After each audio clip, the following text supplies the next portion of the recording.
าะก็ได้นี่แหละงัวในบ่หลายดอกพี่น้องเอ้ยงัวกับบ่แม่นว่าแต่งัวเบาโกได้มีงัวเอื้อยแน่เนาะงัวเอื้อยงัวนาบาวแน่นาบาวก็คือน้องแม่เบาโกนั่นแหละพี่น้องเลยหลายลัดเลย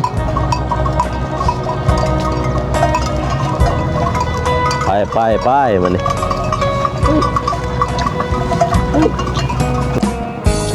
คุณนายจะเป็นของเอื้อยนี่ของแม่เบ้ากูพี่น้องนั่นนี่ตายกาแฟมองนี่เลยที่ว่าไปย่ามนั่นแหละพี่น้องเลยบ่ได้ไป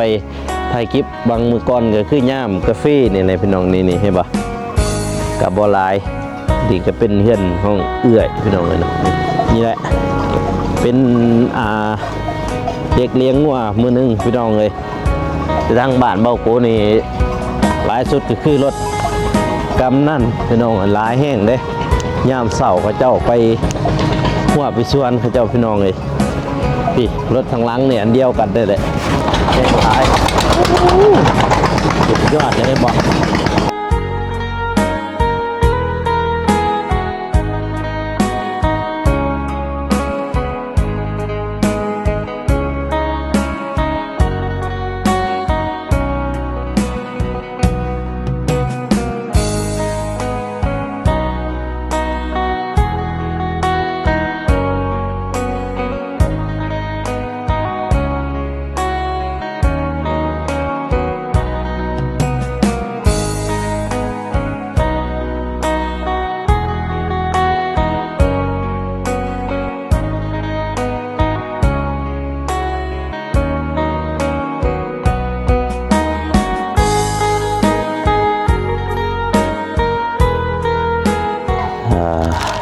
พี่น้องเลย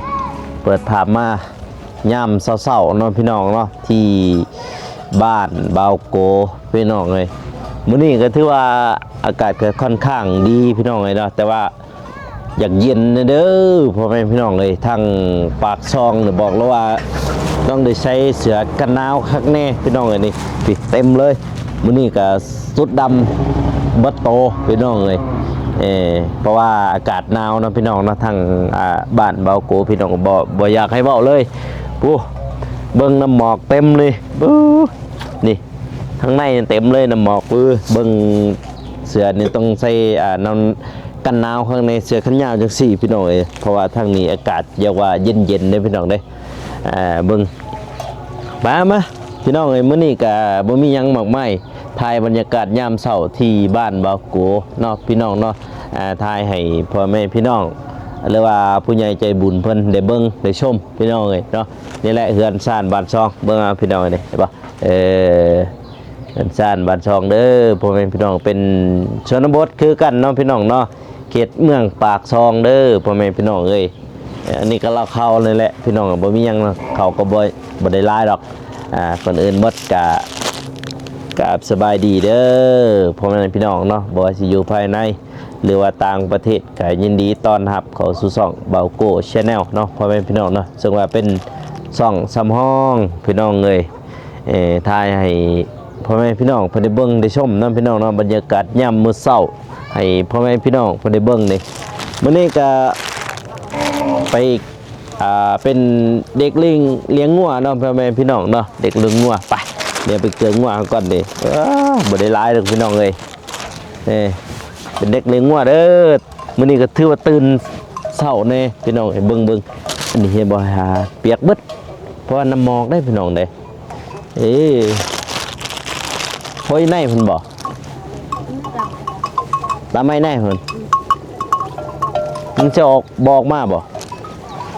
มันจะบอกมาก่อนบ่ทางสวนพุ่นเอาทางในบ่ดิถ่ายอยู่นั่นก็ได้เอามาทางในพี่ดองเลยโอ้โอ้ยเกือกงัวก่อนเป็นเด็กเลี้ยงงัวเด้อพ่อแม่พี่น้องเลยเนาะโอ้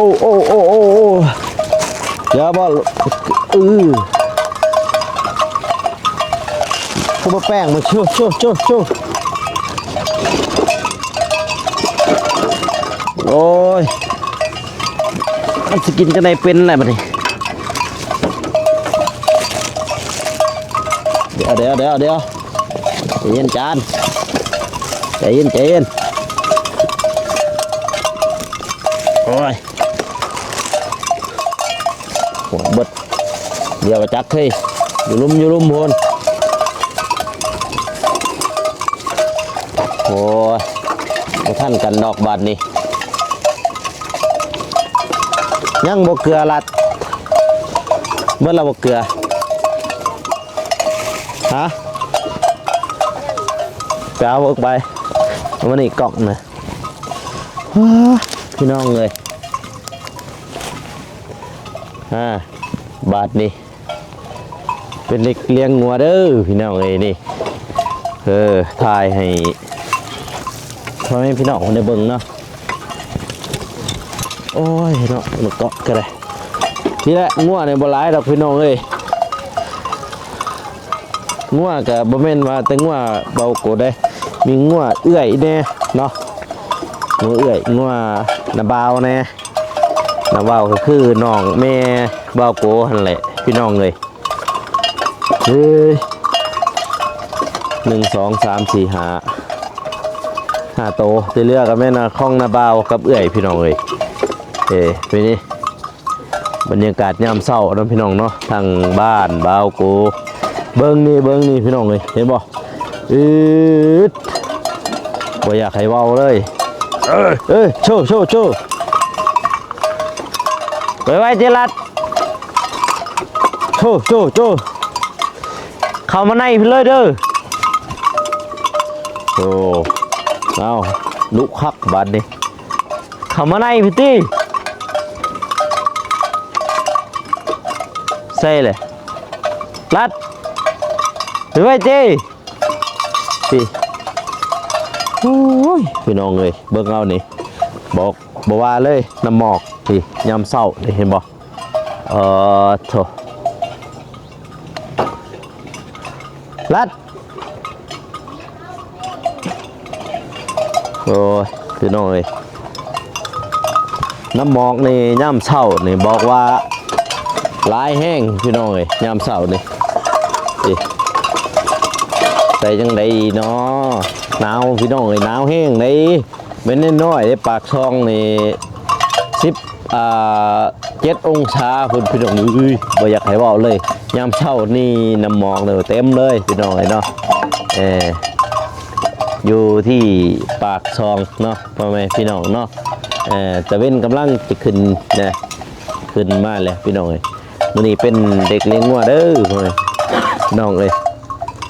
เอาเกลือเลยนี่น้องชายลาเลยพี่น้องเลยนี่มาใส่นี่อยู่นี่นะบองแปนมันดีเนี่ย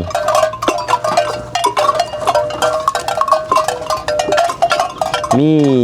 งัวเบาโกแน่แล้วก็งัวเอื่อยแน่งัวหน้าบาวแน่ใส่ลุ่มๆมานะ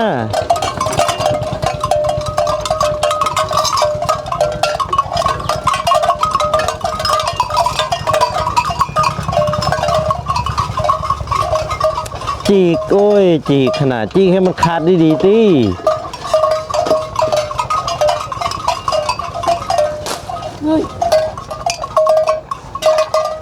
โอ้ยเนาะจีกก็ได้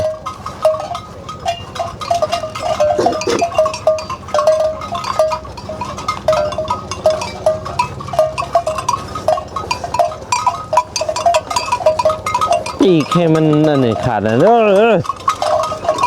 หอกลงบนทันนั้นนะมันไหวช่างยากมันช้า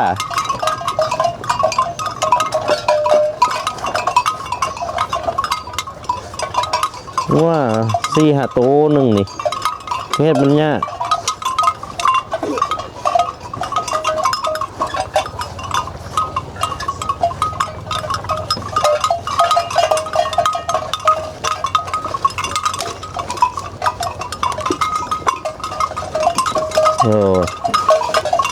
พอแล้ว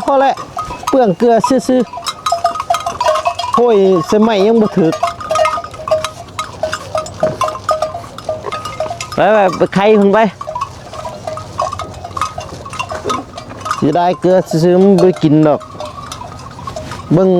ก้นห้อยยังบ่ถึกใส่ต้นไม้อีแหละแต่ก่อนก็ถ้าว่าฝนตกนี่น้ำนี่สิท่วมหมดแต่พี่น้องทางนี้นี่มันจะไหลมานี่ไหลเขาในเฮือนแน่แล้วก็ไหลลงไปฝุ่นแน่พี่น้องเลยน้ำนี่มาไขติแหละประตูนี่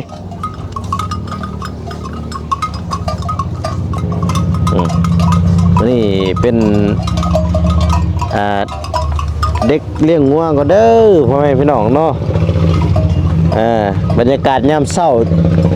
วันที่วันพฤหัสพี่น้องเลยวันพฤหัสที่13เดือนพฤศจิกเดือน11เลย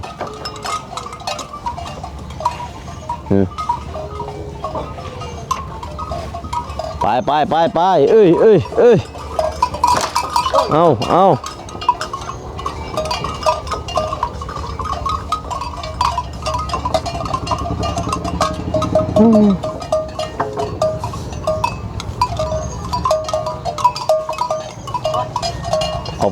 กไปเอ้ย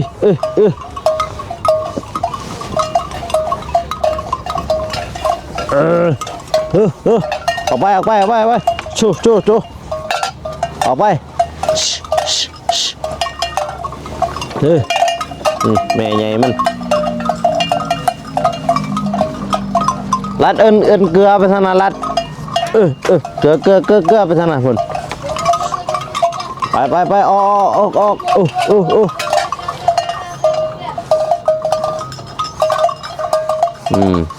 ยาวแล้วบาดนี่พี่น้องเอ้ยชูไปออก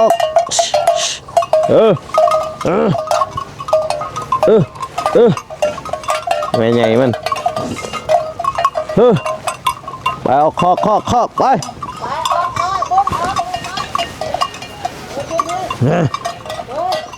โอ้ยเจ้าดื้อบ่ไปปุ๊บไปเฮ้ยไปทำไม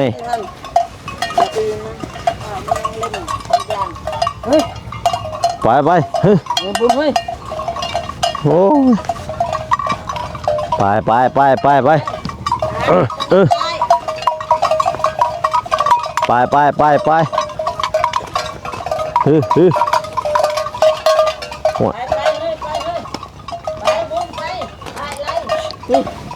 ยำเสาไปหน่อยแต่ว่ากาแฟนี่ร้ายเลยเขาจะปลูกจะว่าคนล่างเฮือนจะว่ามีสวนกาแฟทั้งนี้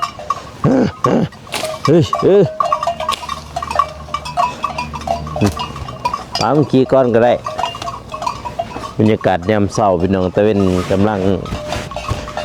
ขึ้นนี่ตะเวนกำลังขึ้นพี่น้องเลยทางนี้โอ้ย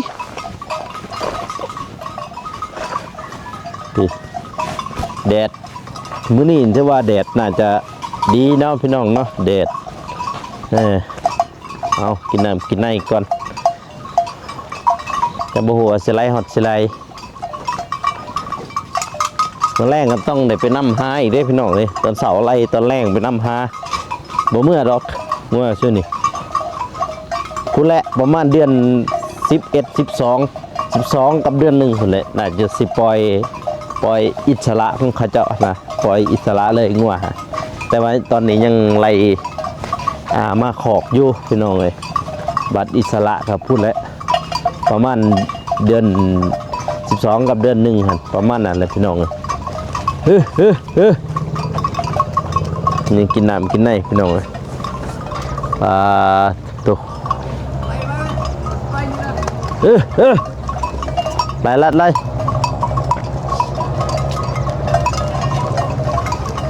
ไปมันนี่ลงว่าจะนับมาเลย ยำเศร้าพี่น้อย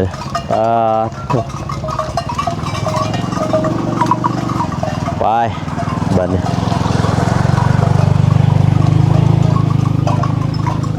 มันลงลมมาหลัด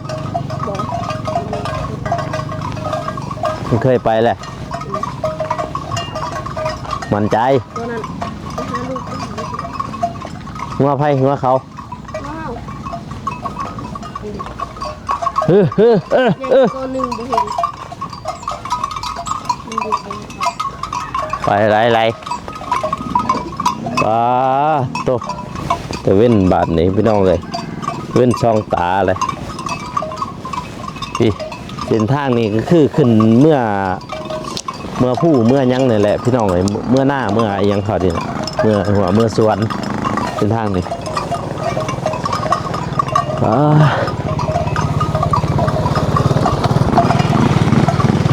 บาทนี้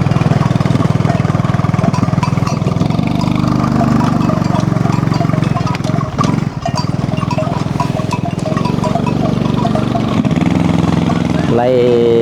คุณเละเดี๋ยวว่าครึ่งคุณเละเด้อพี่น้องเด้อครึ่งแล้วมันเขาจะไปเองแล้วบัดนี้อันมาแรกก็จึงนำหาอีกนะ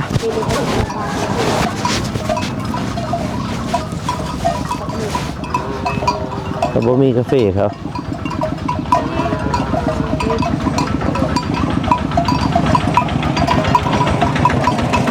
นี่ไล่ทัดไล่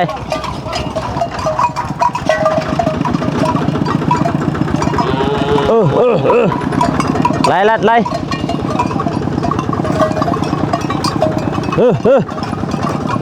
ไล่ไป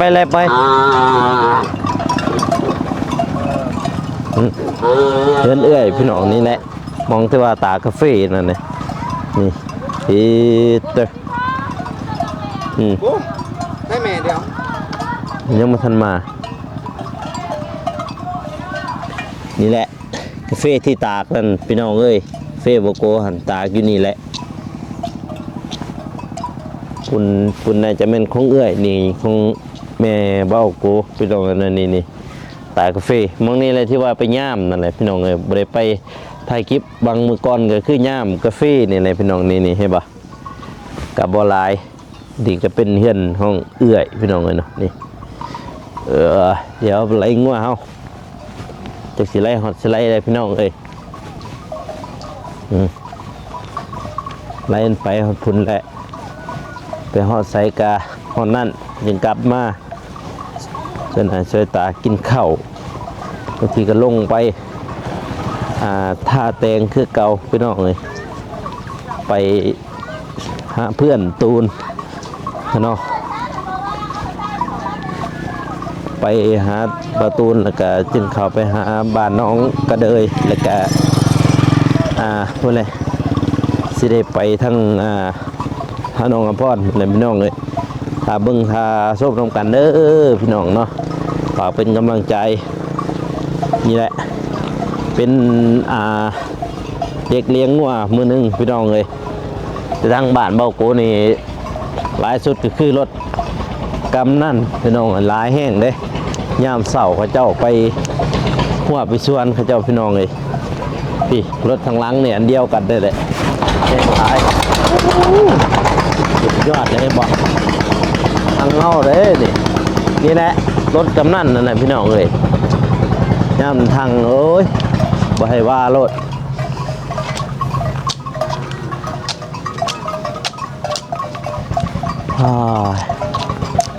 ก็เป็นเด็กเลี้ยงงัวแล้วบัดนี้เด้อพี่น้องเด้อ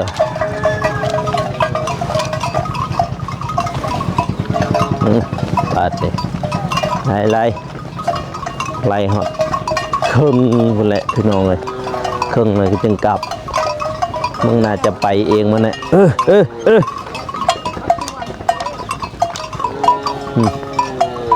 นี่ก็แบบว่าเงื่อนเขาเจ้าเลยพี่น้องเขาเจ้าจัดสรรเบื้องนี่พอเส้นทางนี้ขึ้นเมื่อผู้น้อยนะผู้น้อยที่ว่าขึ้นเมื่อหน้าในกระแมนพี่น้องเนาะทางนี้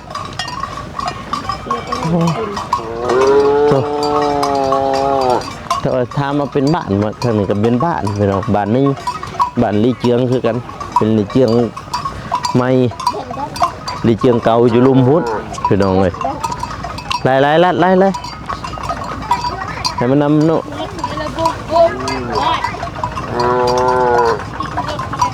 ให้มันทันกันนะ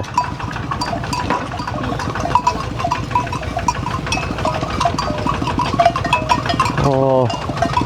แต่ว่าท้องฟ้ากับมื้อนี้ก็ทั่วแจ่มใสพี่น้องเลยมีแดดปกติเลยมื้อนี้แดดนี่อย่าว่า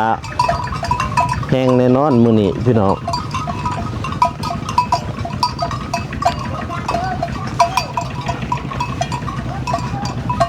เห็นบ่อันนี้มีแต่กาแฟก็ได้เห็นบ่คือทางนี้เห็นบ่แต่กาแฟเขาเจ้า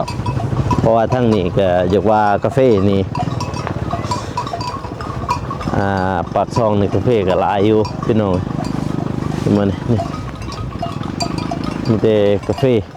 อะไรล่ะท่านนั่นเขาเอื้อนฮะ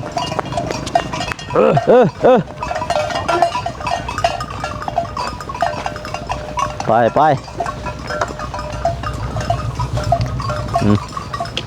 โอ้โหดูไล่โอ้บรรยากาศยามเช้าพี่น้องเอ้ยถือว่าดีแห้ง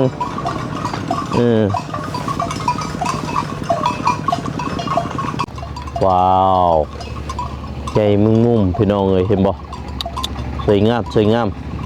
ใจมุ่มเลยพี่แหละโอ้ดูพี่ใจมุ่มเห็นบ่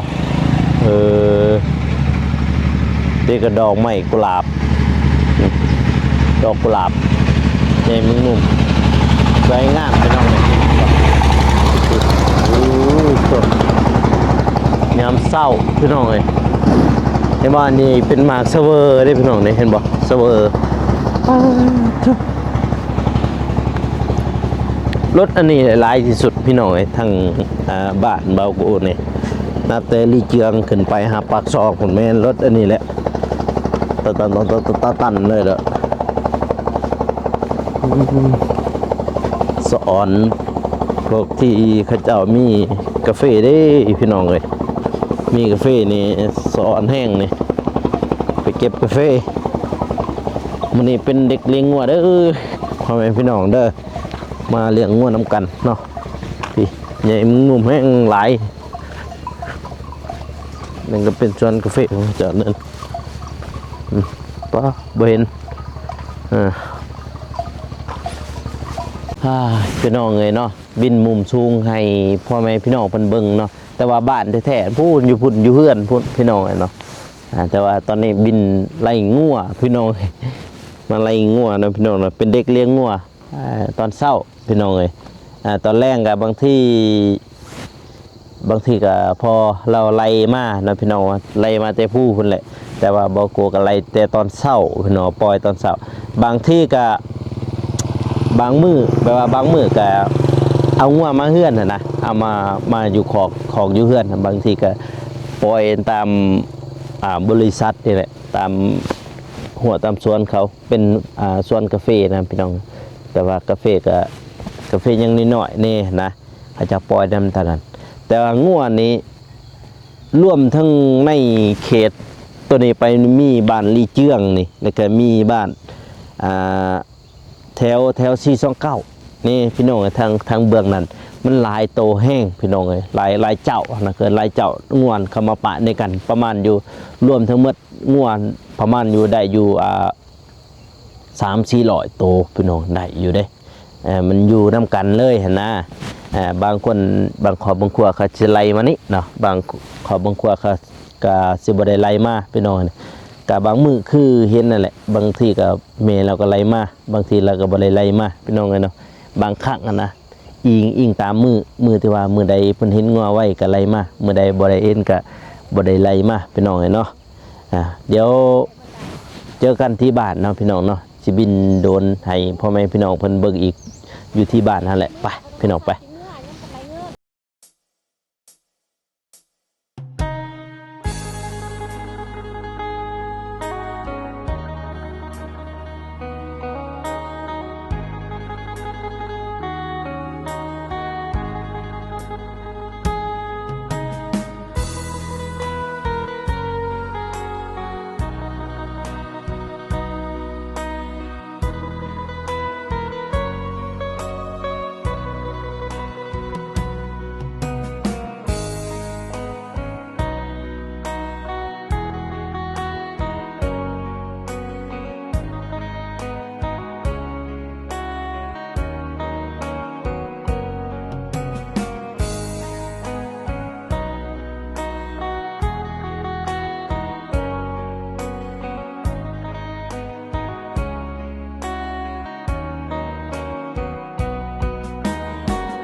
พี่น้องเนาะก็